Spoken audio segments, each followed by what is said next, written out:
हाय. तर आपण आज वर्कशीट्स हे फीचर बघूया स्टुडंटच्या पोर्टलवरून.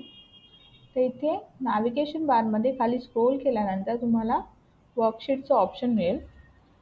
त्यावरती क्लिक केल्यावर तुम्ही इथे पाहू शकता खूप सारे सब्जेक्ट्स इथे लिस्ट केलेले आहेत. तर मी मॅथ्स सिलेक्ट करते आहे. इथे मॅथ्समधले सगळे चॅप्टर्स लिस्ट आउट केलेले आहेत. तर इथे मी फर्स्ट चॅप्टर सिलेक्ट करते आहे. तर तुम्ही इकडे बघू शकता 2 वर्कशीट्स ह्या असाइन केलेल्या आहेत.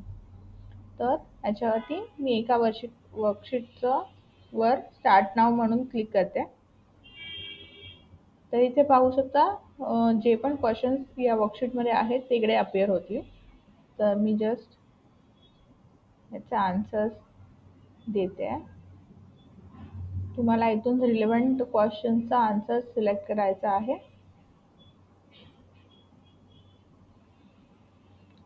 तुम्हाला जर अपलोड करायचं असेल कोणताही आन्सर तर तुम्ही इथून अपलोड PDF मधून पण करू शकता. तर तुम्ही इकडे पाहू शकता टोटल नंबर ऑफ क्वेश्चन्स 5 होते आणि आपण सगळे अटेम्प्ट केलेले आहे. इकडे तुम्हाला राईट हँड साईडला टायमर पण दिसेल. या वर्कशीटसाठी एवढा टाइम अलॉट केलेला आहे. ठीक आहे. नंतर तुम्ही इथे सबमिटवरती क्लिक केल्यानंतर तुमच्यासमोर ही विंडो ओपन होईल. जर तुम्हाला ही वर्कशीट टेस्ट सबमिट करायची आहे की नाही हे इथे येईल. तर मी इथे येसवरती सिलेक्ट करते. नंतर तुम्ही पाहू शकता इथे सगळे क्वेश्चन्स जे होते त्या वर्कशीटमध्ये ते इथे दिसतात. किती मार्क्स तुम्ही सिक्युअर्ड केलेले आहेत, किती पर्सेंटेज मिळालेले आहेत, टोटल मार्क्स हे सगळं डिटेल्स इकडे येईल. इकडे तुम्ही अजून पाहू शकता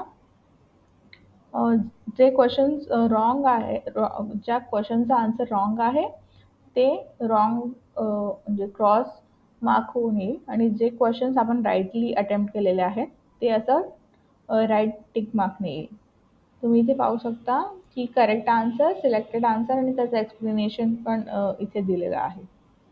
तर अशा प्रकारे वर्कशीट आपण अटेम्प्ट करू शकतो. थँक्यू.